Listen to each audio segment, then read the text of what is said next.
alaikum. Ni ne dai naku Zalaba wanda kuka fi sani da Abba KABEER. To a yau shirin da zamu kawo muku shiri ne akan MK Crypto.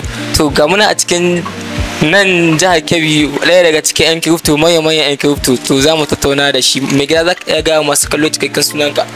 To assalamu alaikum. Farko dai sunana Shu'aib Ibrahim Inkiya Guduza, CEO and Abba KABEER MOVIETONE.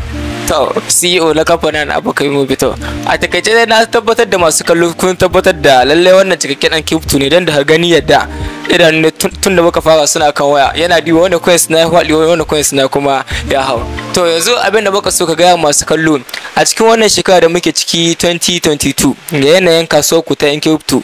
To za ka iya gaya masu kallo shin wannan shekarar crypto ya baku kashi ne ko kuma da ya zo muku ta yadda kuke so ne?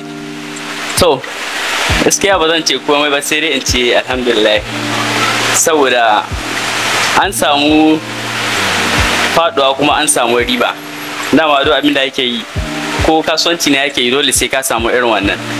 To gaskiya a wannan shekaran akwai coins wanda muka saya daga ciki, akwai wanda sun ga tashi kuma mun ji daɗin abin, sannan kuma akwai wanda suka faɗi.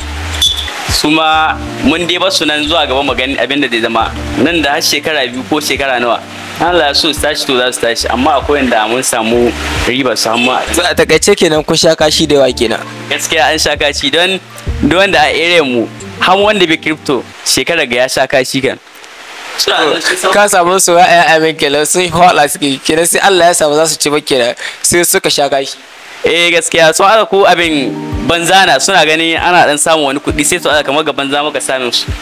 To liya ne so liwa ya fara ake wuto ka ce kenan in ja gaba da baya kenan. Ba zan ce ka ja da baya ba gaskiya. In kana da niyya kana ra'ayi ka shiga mana ai za a dace. Yana yiwuwa dole sai ka samu risk cikin harkar ka kawai kaɗai fada in ka tashi.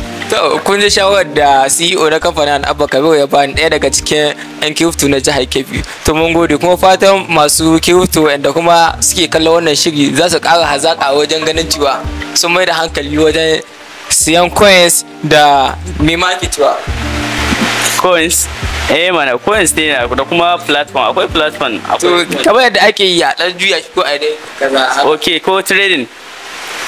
To kun da ji ko ma trading na ko dai mine na. To anan dai muka kawo ƙarshen wannan shiri. Malam Shu'aib Ibrahim mun gode sosai.